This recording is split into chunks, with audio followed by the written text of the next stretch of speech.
काले मोती की समस्या और आंखों की सभी समस्या को हम कैसे ठीक कर सकते हैं? काले मोती और सफेद मोती में कोई भी सिमिलरिटी नहीं है आपस में। ना ही सफेद मोती की वजह से काला मोतिया होता है। हमारा जो ब्लैक मोतिया है उसकी जड़ें नाभि में है, जो सफेद मोती है उसकी जड़ें गाल ब्लैडर। हमारी रसोइयों में 99% अगर बीमारी हो जाए उनका इलाज है। ऐसा कहा जाता है कि काला मोतिये की समस्या को ठीक नहीं किया जा सकता।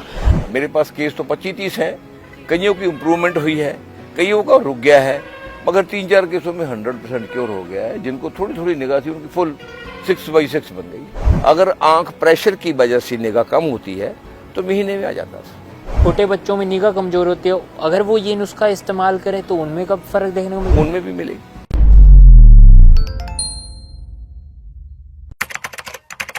नमस्कार, D5 चैनल हिंदी देख रहे सभी दर्शकों का मैं विभोर चट्ठास स्वागत करता हूं। आज मैं आया हूँ fun villa doctor Joginder Tiger ji के पास। डॉक्टर जोगिंदर टाइगर जी विश्व प्रसिद्ध डॉक्टर है और इनका हर्बल मेडिसिन पे किया हुआ काम भी विश्व प्रसिद्ध है। डॉक्टर साहब हमारे साथ मौजूद हैं। डॉक्टर साहब को 37 साल का तजुर्बा है। सर हमारे साथ जुड़े हुए हैं। सर आपका बहुत बहुत स्वागत है। Thank you. 2 महीने पहले जब आया था तो वहाँ पे आपके पास एक आँखों की बीमारी का पेशेंट आया हुआ था, उसको काला मोतिया था और ऐसा कहा जाता है कि काला मोतिये की समस्या को ठीक नहीं किया जा सकता।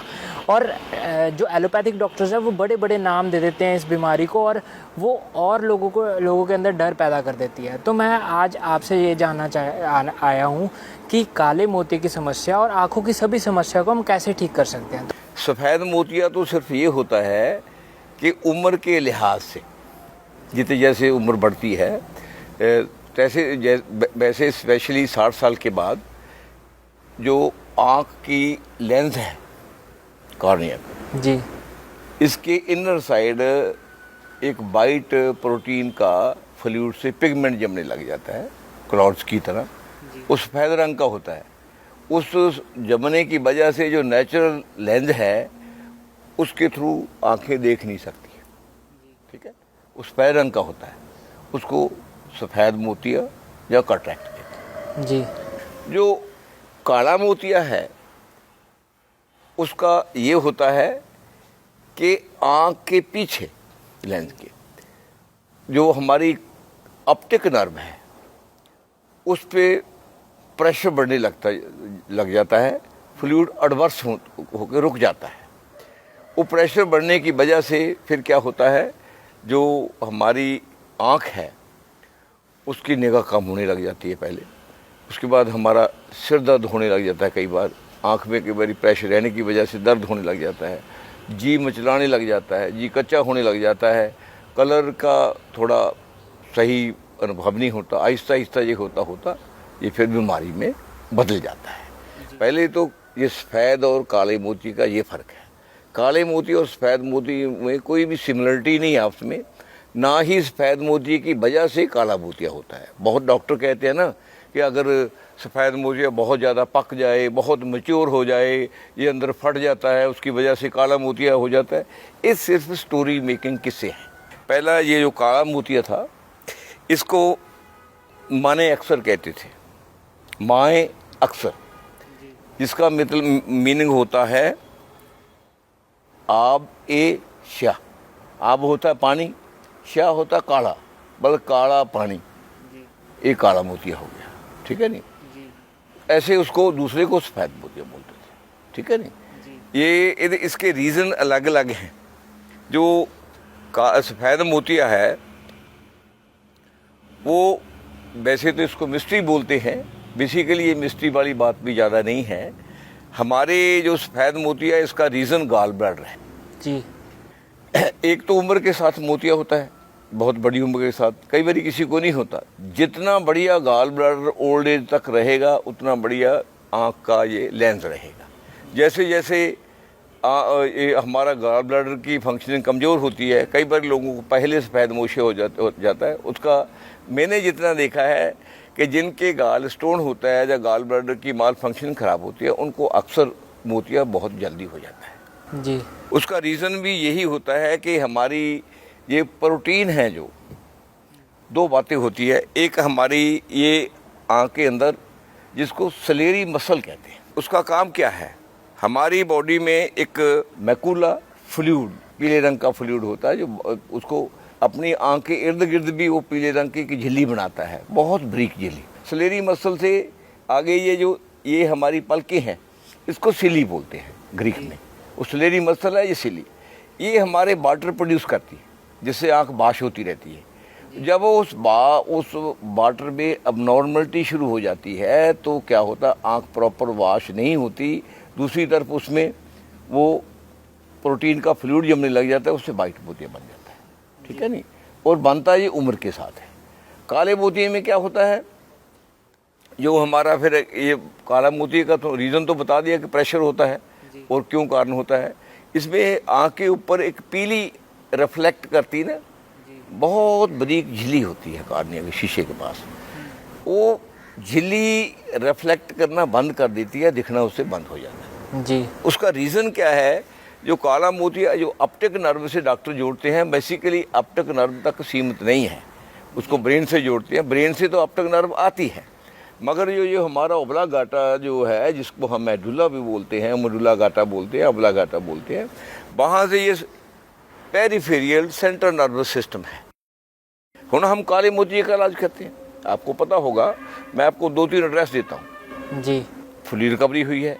मेरे पास केस तो 25-30 हैं, कईयों की इम्प्रूवमेंट हुई है, कईयों का रुक गया है, मगर 3-4 केसों में 100% क्योर हो गया है। जिनको थोड़ी थोड़ी निगाह थी उनकी फुल 6/6 बन गई है। सर आमतौर पे तो कहा जाता है काला मोतिया अगर किसी को हो गया है तो वो ठीक नहीं हो सकता, फिर आप एक साइड में बोलते हैं कि पूरी तरह ठीक हो गया, तो क्या क्या आपने बदलाव किया उनमें जिस वजह से उनको फ़ायदा हुआ? हाँ, ये बात आपकी बहुत अच्छी है। मैंने बदलाव कुछ नहीं किया।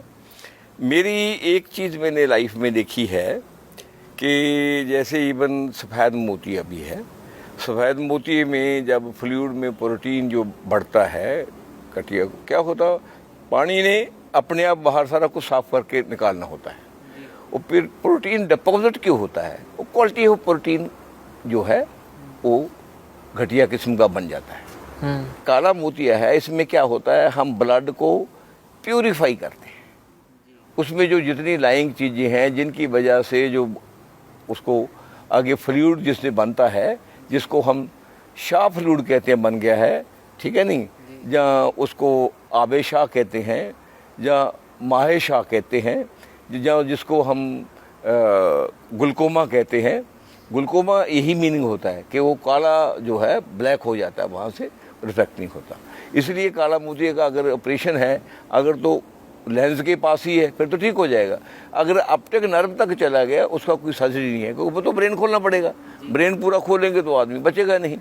हम क्या करते हैं, हम बेसिक ब्लड को और उस फ्लूइड को दवाई से प्योरीफाई करते हैं। उसका सर्कुलेशन बहुत मिन्यूट होता है, टाइम लगता है। काली मोतिये के पेशेंट के लिए कम से कम मेरे पास 2-3 जो पेशेंट ठीक हुए हैं, 1.5-2 साल लग गया है। वो सब्र वाले पेशेंट थे। जो लोग कुछ ठीक पूरे नहीं हुए वो 2-3 महीने दवाई खाई चले गए। दवाई महंगी तो नहीं है, मगर इसके लिए थोड़ा आंधे होने से बेटर है कि थोड़ा सब्र करें।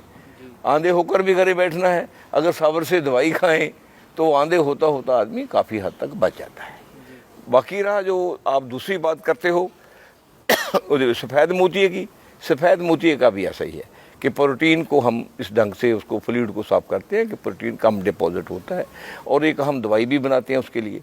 वो दवाई अगर कोई आदमी 50 साल में डालनी शुरू कर ले, उसको तमाम उम्र सफ़ेद मोतिया नहीं होता ही नहीं है, क्योंकि वो प्रोटीन जमता ही नहीं है, डिपॉजिट नहीं होता। अच्छा, मतलब जिसने 50 साल की उम्र से वो दवाई डालनी वो दवाई लगातार नहीं डालनी, एक हफ्ता डाल लिया, महीने के बाद फिर हफ्ता डाल लिया, महीने के बाद वो दवाई तकरीबन हम दवाई खाने भी कोई देते हैं, दवाई फ्री ऑफ कॉस्ट की तरह देते हैं जी। होता ही नहीं, ना निगाह खराब नहीं होती पूरी ज़िंदगी। हाँ। सर ऐसा भी कहा जाता है लाइफस्टाइल और आपकी डाइट में बदलाव करने से ये प्रॉब्लम? मैं वही जब हम दवाई देंगे हर्बल मेडिसिन, तो दवाई में साथ साथ जो खाना है ना, खाने से ही तो प्रोटीन खराब होते हैं, खाने से ही जो शाह वाटर बढ़ता है, खाने से ही जो सफ़ेद मोतिया बनता है, ठीक है नहीं, खाने से ही ये जो हमारा सलेरी मसल है, इसका वर्क जो है, इसका फ्लूइड बनाने की कैपेसिटी है ख़राब होती है, जिस फ्लूइड से हमारी आंख बाश होती है, वो सलेरी मसल ही उसको रिलीज़ करता है ना उसको। वो सारी बातें हैं जो देखने वाली होती है। जो दूसरे पासे ग्लूकोमा लेटिया जो जिसको बोलते हैं हम, जो मलूला लेटिया बोलते हैं, उसमें क्या होता है, हमारे ये कार्निया है, इसके ऊपर बहुत ब्रीक येलो रंग की होती है, वो रिफ्लेक्शन करना बंद हो जाता है, तो उससे फिर काला मोतिया शुरू हो जाता है, अपटेक नर्व से पीछे प्रेशर शुरू हो जाता है। सर ऐसा कहा जाता है लाइफस्टाइल और डाइट में बदलाव करके हम इसे ठीक कर सकते हैं, अगर होने ही नहीं दे सकते इसको, और तो डाइट और दिनचर्या हमारी कैसी होनी चाहिए? कुछ नहीं है, डाइट में कोई बदलाव करने की ज़रूरत नहीं है, सिर्फ सिंपल डाइट खाने की ज़रूरत है। जी। हमारी जो डाइट घरों में है वो हज़ारों साल के तजर्बे से, एक्सपीरियंस से बनी हुई है। हमारे बुजुर्ग कहते हैं अभी घरों में, अरे दूध पियो किसका, चरांद की भेड़ बकरी का, क्योंकि हम देखिए जो बकरी है वो 100 से ज़्यादा हर्ब्स खाती है। जी। भैंस तकरीबन 50 किस्म की जड़ी बूटी खा जाती है, गायें 60 से ऊपर खा जाती है। वो जो उनका मिल्क है, ठीक है, मिल्क उनका बाई प्रोडक्ट है, वो सारी जितनी हर्बल्स है, जितनी फोना है, दो चीज़ें होती है, एक फोना एक फ्लोरा, ठीक है। एनिमल्स जो है वो फोना है, जो प्लांटेशन है वो फ्लोरा है, ठीक है ना, वो सारा उसमें होता है।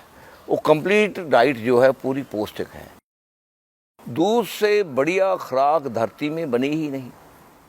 जो आदमी खुली वातावरण में और चरांद में अपना खाना चुकने वाले भैंस, गाय, बकरी, घोड़ी, ऊँटनी का दूध पीता है, उससे बढ़िया दुनिया में कोई खुराक नहीं है।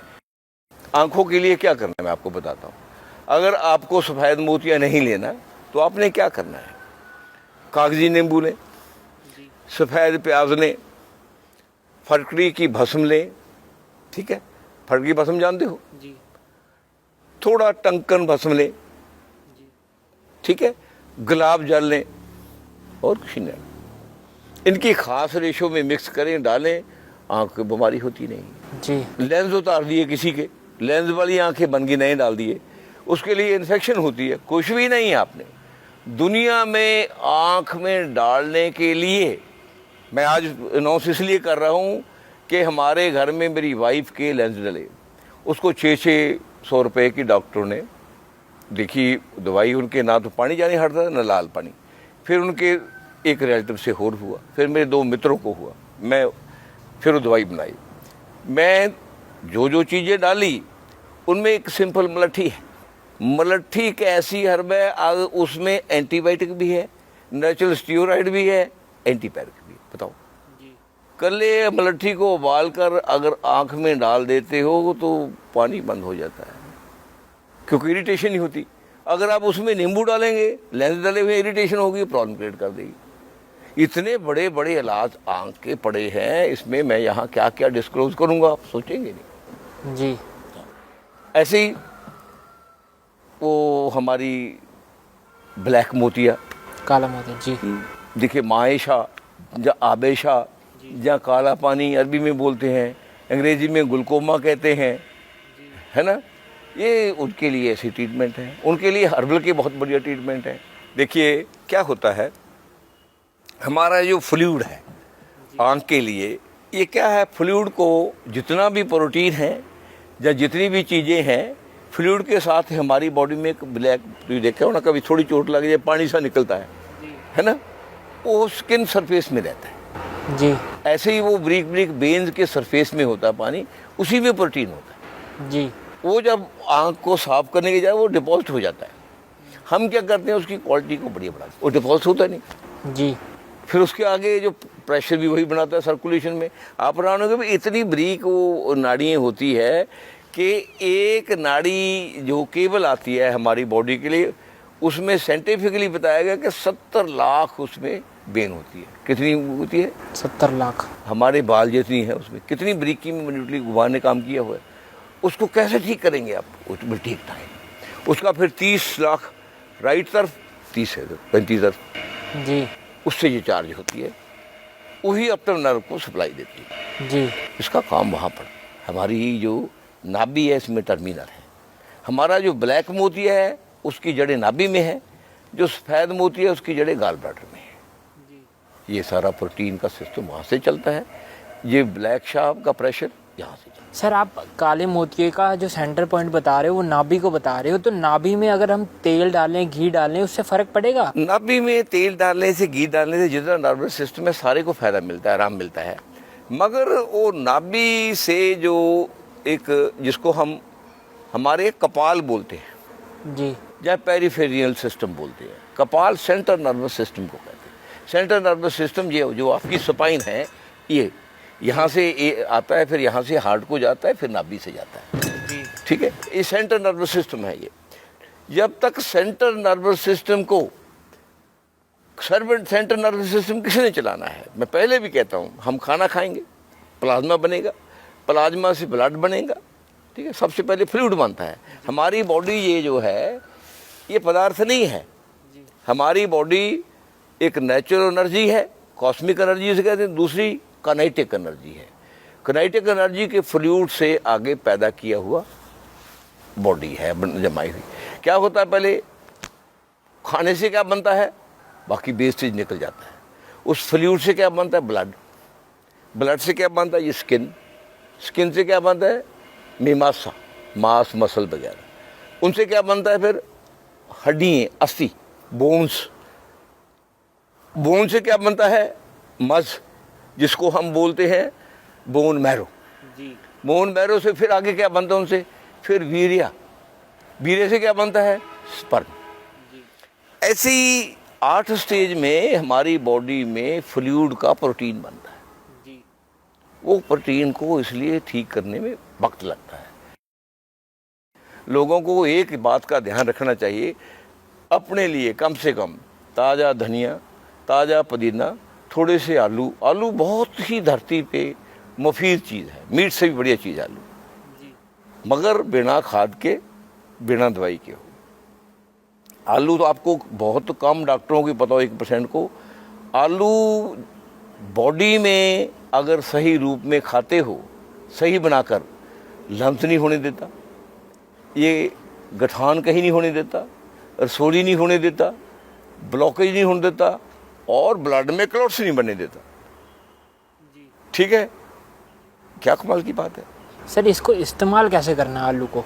आलू को एक तो ये है कि आलू एक शर्त पे होना चाहिए, शुद्ध वहाँ मिट्टी होनी चाहिए और शुद्ध खाद गोबर की गली हुई होनी चाहिए, उसमें बोएं। दूसरी बात, उसको निकाल कर धोकर उसकी स्किन कभी ना उतारें। अगर स्किन का उतार दिया आलू का, आलू खत्म हो गया। स्किन उतारेंगे फिर आलू को खाएंगे, वो शुगर भी करेगा, फैट भी बढ़ाएगा, सारा कुछ करेगा। जी स्किन आलू की इतनी खूबसूरत है कि जितनी स्किन आलू की को आप बढ़िया ढंग से बना लोगे, उतनी आपकी स्किन बढ़िया बन जाएगी। जी स्किन के लिए बहुत यूजफुल है। तो सब्जियों में भी उसकी बिना स्किन उतारे खाएंगे तो फायदेमंद है? कभी भी ख्वाब में भी किसी भी ढंग में भी आलू को प्रयोग करते हुए उतारनी नहीं चाहिए, मगर बाजार की रखनी नहीं चाहिए, क्योंकि वो बीमारियों से लेप है। सर हम खाने पीने की बात कर रहे थे कि काले मोतिया में और सफ़ेद मोतिया में हम क्या चीज़ खा पी सकते हैं और क्या चीज़ नहीं खा सकते? हम सब कुछ खा सकते हैं। काले मोतिये में और सफ़ेद मोतिये में किसी खुराक की मनाही नहीं है, सिर्फ बढ़िया किस्म के वेजिटेशन और थोड़ा नॉन वेज हल्का कम करना होता है, या प्रोटीन ज़्यादा ना बने। और उसमें आँख का कोई भी रोग है, एक कभी नहीं भूलना, अखरोट खाना नहीं भूलना आँख और ब्रेन के लिए। अखरोट, बादाम, अलसी, अलसी जानते हैं जी। सनफ्लावर, काली मिर्ची, धनिया, शंखपुष्पी, ये ऐसी चीज़ें अगर यूज़ करेंगे ना तो सफ़ेद मोती आएगा। अगर आएगा तो ऑपरेशन के बाद कई बार दोबारा हो जाता है, फिर दोबारा नहीं आएगा। और सफ़ेद मोतिया जो काला मोतिया है उसकी रिकवरी शुरू हो जाएगी, उसमें और चीज़ें कुछ और होती हैं, इनसे वो शुरू हो जाएगी। खाने में अगर चरांदों का, घूम फिर के खाने वाले पशुओं का, चाहे भैंस है, चाहे गाय है, चाहे बकरी है, चाहे ऊँटनी है, चाहे घोड़ी है, बस जिसका भी है दूध मिल जाए वो सबसे बढ़िया है। मैं ये जानना चाहूँगा कि हमारी किचन को ड्रग स्टोर बोला जाता है, एशियन किचन को बोला जाता है, तो उसमें से क्या क्या चीज़ें हम ले सकते हैं? लौंग भी है, छोटी इलायची भी है, बड़ी इलायची भी है, उसमें सौंठ भी है जिसको हम सूखा अदरक कहते हैं, उसमें फूल भी हैं, सफ़ेद फूल भी हैं, उसमें स्टार भी हैं, उसमें सब कुछ है, क्या नहीं है उसमें। मीठा भी है, उसमें गुड़ भी है, शक्कर भी है, अपने गाँव जो टिपिकल गाँव है उसमें अभी भी वो नेचुरल मिल्क है जो दुनिया की सबसे बड़ी दवाई है।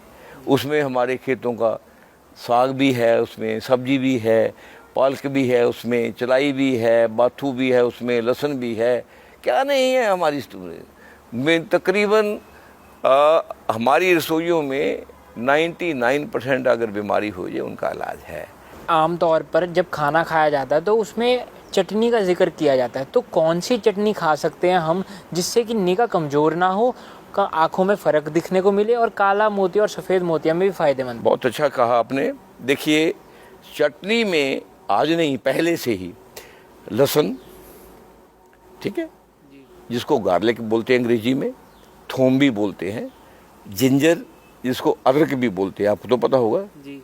2-3 जगह में उसको खोता बोलते हैं, खोता। अच्छा, ठीक है। उसके आगे पुदीना, तुलसी की फैमिली है, पुदीना तो जानती है, इसको मिंट बोलते हैं। जी। उसके आगे धनिया है जी। जिसको कोरिएंडर, ग्रीन कोरिएंडर बोलते हैं, ठीक है। उसके आगे इमली है जी। टर्मरिक बोलते हैं जिसे हम, जी। ठीक है। उसके बाद सेंधा साल्ट है जिसको हम पहाड़ी नमक, पता है ना आपको, जी। जी। जहाँ स्टोन साल्ट बोलते हैं। उसके आगे क्या है, हरी मिर्ची है, जहाँ रेड चिली है, 2-4 गोल मिर्च या ब्लैक मिर्च है जिसको ब्लैक पेपर बोलते हैं। गोल मिर्च उसका असली नाम है, गोल पाइपर बोलते हैं उसको। दूसरी होती है, एक लंबी होती है जिसको पीपली बोलते हैं, मग पीपली। इसलिए दोनों की पहचान के लिए काली मिर्च को गोल मिर्च बोला जाता है, उसको लॉन्ग पाइपर बोला जाता है। मैं आपकी जानकारी के लिए बताता हूँ, मेरे को इसके 20-25 नाम आते होंगे, ठीक है नहीं। सो उसमें जीरा डाल सकते हैं, थोड़ा सा रगड़ा हुआ धनिया डाल सकते हैं अगर हरा धनिया अवेलेबल ना हो, और हल्का सा शक्कर डालते हैं। अगर इन चीज़ों की चटनी हम रगड़ कर खाते हैं, हमारा ब्लड 100% प्योर होता है, और पेट में गैस नहीं बनती, कब्जी नहीं होती, तेजाब खत्म हो जाता है, और कब्जी तेजाब ही हमारे ब्लड को और प्लाज्मे को इम्प्योर करता है।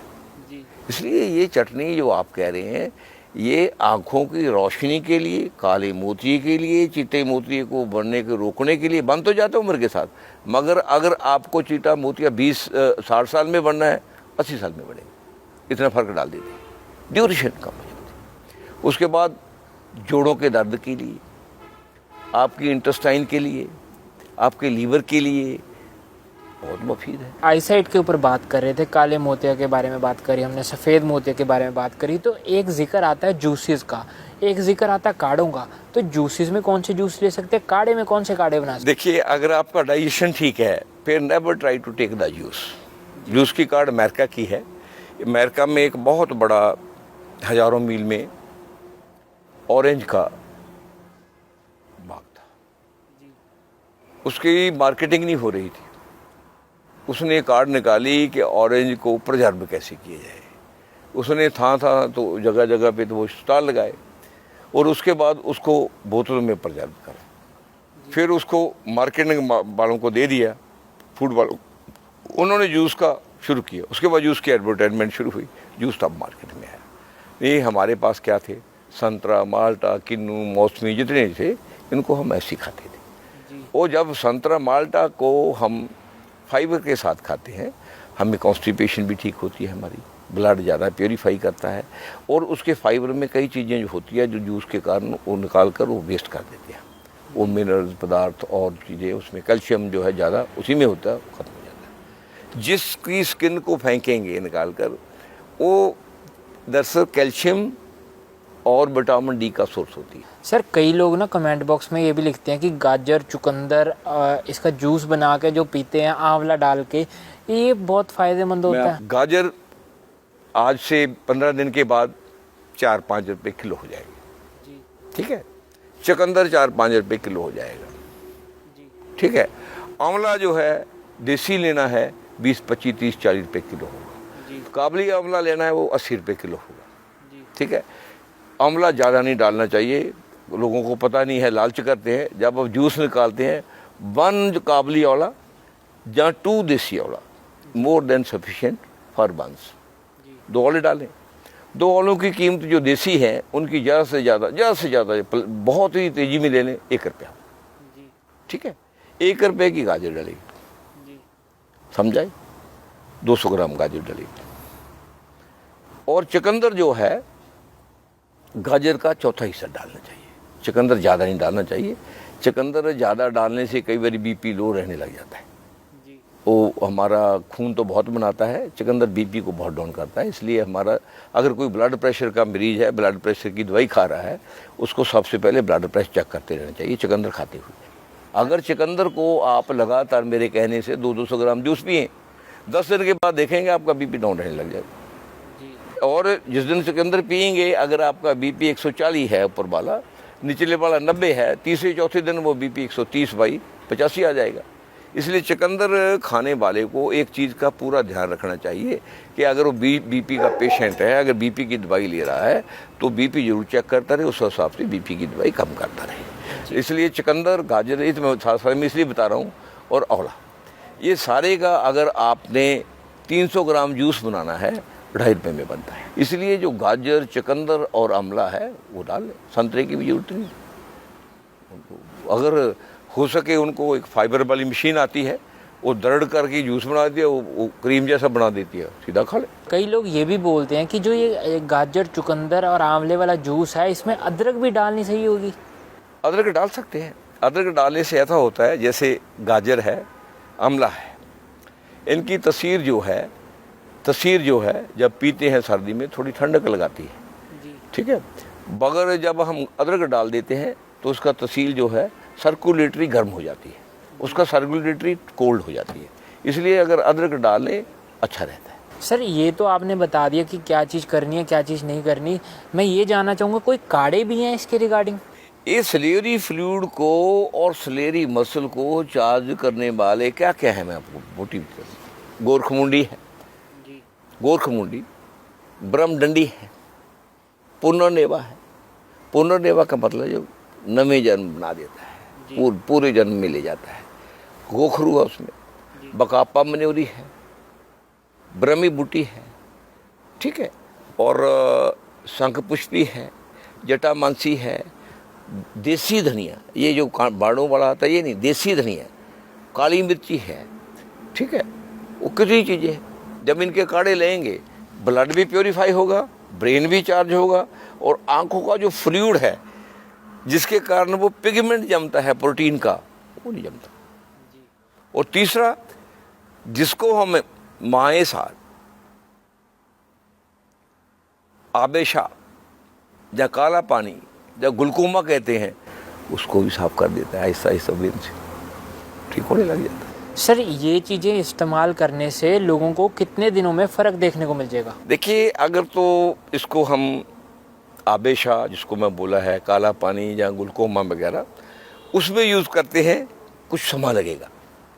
तो उसमें कम से कम अगर आपको काला मोतिया है, आबेशा जिसे बोलते हैं हम यूनानी में, उसमें काला मोतिया हमारा इधर आयुर्वेद का है, उसमें कम से कम आपको साल लग जाता है। क्योंकि ये जो बेन है, मैं आपको बोला है ना, एक केबल है जिसमें 70 लाख बेन जाती है, 35 लाख, माइक्रोस्कोप में भी नहीं आती वो, ऐसे काउंट किया, साइंस ने किया, मैंने नहीं किया। उसको चार्ज करने के लिए, उस ब्रीक को, उस बेन को ठीक करने के लिए उनकी रिपेयर भी करती है, बहुत वक्त लगता है वो। क्योंकि ये जो काला मोतिया है या ये सफ़ेद मोतिया है, इसका पिगमेंट भी जमने के लिए सालों लग जाते हैं। तो जो चीज़ सालों में आहिस्ता आहिस्ता आ रही है, वो सालों में ही जाती है। ये बात सिर्फ समझने की ज़रूरत है, फास्ट करने से ये होने वाली नहीं है।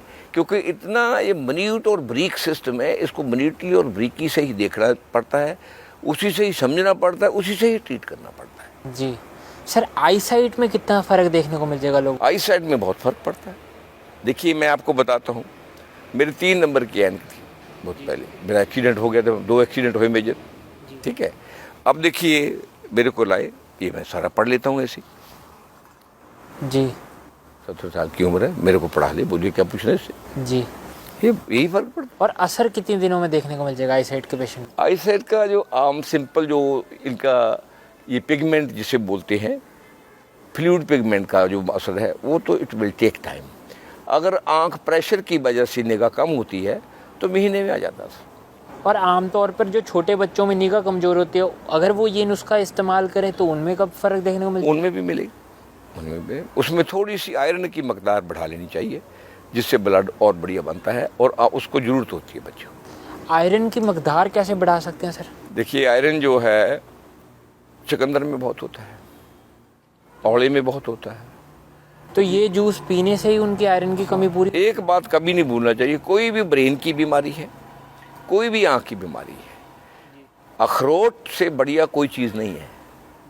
और साथ में जो हमारा अफ़गानिस्तान का और कश्मीर का गोरबंदी बादाम है, अमेरिकन बादाम नहीं है। अमेरिकन बादाम का तो जो उसमें अमीनो एसिड नहीं होता, उसकी जो फूड वैल्यू है वो बहुत कम है।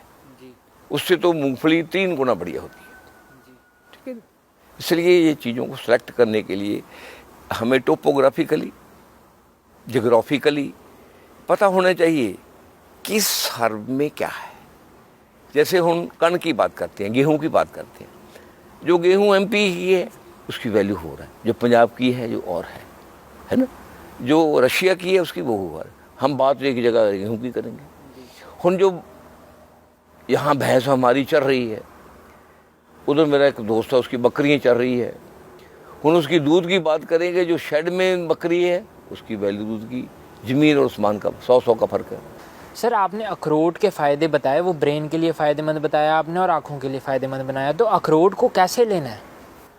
अखरोट को आप कई फॉर्म में ले सकते हैं, जैसे मैं आपको बोला है, अलसी है, ठीक है, सनफ्लावर है, अपनी काली मिर्ची है, छोटी इलायची है, उसमें अखरोट डाल लो, तो रात को पानी में भिगोकर बादाम उसका छिलका उतार के डाल लो, ठीक है।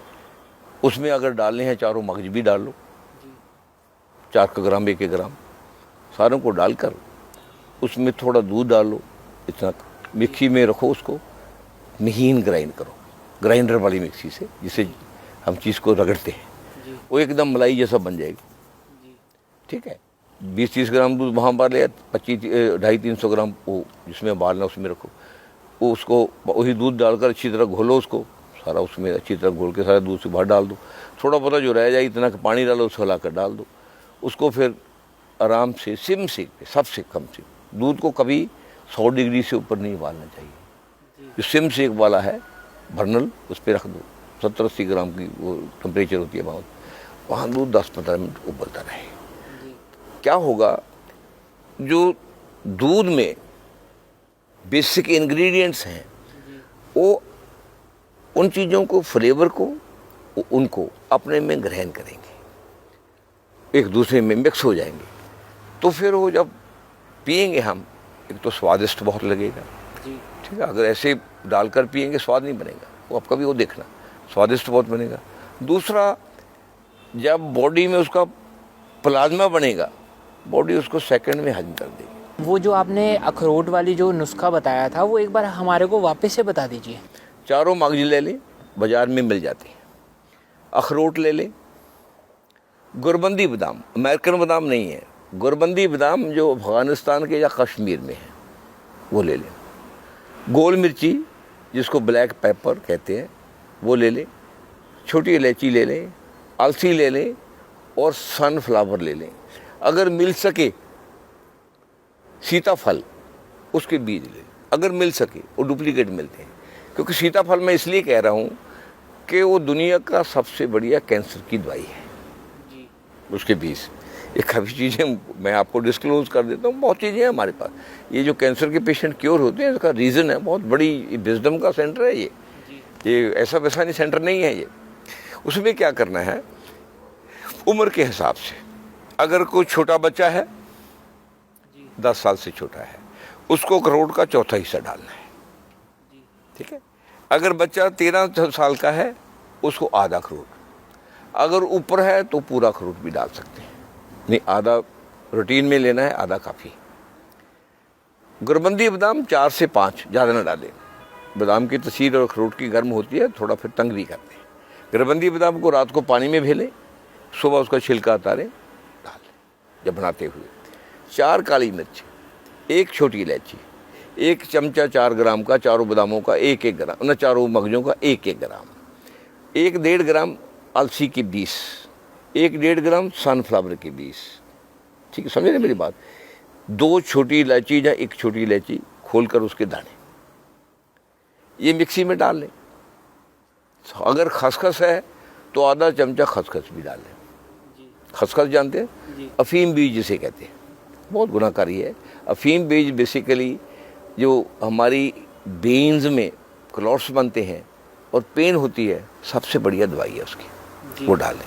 इसको ग्राइंडर में डालकर उसमें 300 ग्राम दूध ले लें, 50 ग्राम दूध उसमें डाल लें, उसको बहुत महीन रगड़ लें कि उसकी क्रीम जैसी बन जाए, ठीक है। फिर थोड़ा दूध और चंगी डालकर उसी में घोलकर उसी बर्तन में जिसमें उबालना है वो सारा सामान उसमें डाल दें। जो थोड़ा बहुत ग्राइंडर में रह जाए इतना पानी पा के उसको धोकर वो भी डालें, वेस्ट ना करें। फिर उस दूध को अग्नि पे उबालना रख दें। अगर आपने मीठा करना है उसमें 2 खजूर डाल लें। खजूर में अगर ये जो है पैकिंग वाली लेनी, जो रेडियो पे ना ठेले पे वो बड़े बड़े मिलते हैं ना, गट्ठे से बने हुए, वो खजूर सबसे बढ़िया होती है। देसी खजूर है, उसकी फूड वैल्यू सारी खजूरों से ज़्यादा होती है। उसको लोग इसलिए नहीं खाते कि इसको गरीब लोग 80-90 रुपये में लेते हैं। वो लोग सोचते हैं जो 500 रुपये किलो वाली खजूर है, मैं अमीर आदमी हूँ और यही बढ़िया है। वो डब्बा होता है, खजूर बढ़िया नहीं होती, ठीक है नहीं। वो 2-3 वो धोकर खजूर डाल दें। अगर छोटा बच्चा है 1 खजूर, 10 साल से छोटा है, अगर और छोटा है आधी खजूर, उसके हिसाब से वो दूध दे उसको। अगर 12 साल का है, वो 12 साल के बच्चे को 2 भी दे सकते हैं, उससे ऊपर 3-4 से ज़्यादा खजूर न डालें। खजूर आहिस्ता आहिस्ता उबलती रहेगी दूध में थोड़ा पानी डाल के उबलता रहेगा। सिम सेक पे ढककर जब दूध 15 मिनट कढ़ जाए, क्योंकि दूध को जब हम सिम सेक में डालते हैं, दूध के जो जितने भी चीज़ें हैं वो बर्न नहीं करती। जब तेज़ सेक में दूध को हम उबालते हैं, दूध के जितने न्यूट्रिएंट होते हैं सब खत्म हो जाते हैं। इसलिए स्लो पे दूध को, इसलिए गाँव में जो बना हुआ था कार्ड नहीं कहते थे ना, मट्टी की, उसमें दूध को इसलिए सारा दिन उबलता रहता था, कड़ता रहता था, उबलता नहीं। वो 80 डिग्री के करीब गोबर पे हल्का हल्का उबलता, दूध खराब नहीं होता था जी। वही दूध गुनाहकारी था। तो उसको निकाल के उस दूध को, उसको कोसी उबलता हुआ ना पिलाएं। जब कोसी रह जाए, आराम से उसको चमचे से आहिस्ता आहिस्ता पिए, एकदम घुट से न पिए। चमचा जैसे सूप पीते हैं, आहिस्ता आहिस्ता पिए। खजूर भी एक खा ली, फिर उसका बीज निकाल लिया, आहिस्ता आहिस्ता चबाया, फिर 1 चमचा पी लिया, फिर 2 पी लिया, 3 पी लिए, फिर दूसरी बार खजूर ले ली, उसको खा लिया। ऐसे इसको आराम से पी, मॉर्निंग खाली पेट। इसमें क्या होगा, एक तो ब्रेन को कभी अल्जाइमर नहीं होगा, ठीक है, एक वाइट पिगमेंट नहीं जाएगा, एक कालिया मोतिया नहीं होएगा, एक स्किन सुंदर रहेगी, एक बीरिया में कभी नहीं आएगा, एक स्पर्म में कभी नहीं आएगा, एक आदमी कभी भी इम्पोर्टेंट नहीं होगा, एक औरत में ओवियम की कमी नहीं आएगी, और औरत की यूट्रस में कभी भी रसोली नहीं बनेगी, कभी कैंसर नहीं आएगा जी। ये कितनी बड़ी चीज़। इम्यूनिटी बहुत बढ़ती रहेगी, छेती बुखार नहीं आएगी। सर आपने बहुत महत्वपूर्ण जानकारी दी, आप हमारे साथ जुड़े, आपका बहुत बहुत धन्यवाद। वेलकम थी। अगले एपिसोड में फिर मुलाकात होगी, तब तक के लिए नमस्कार।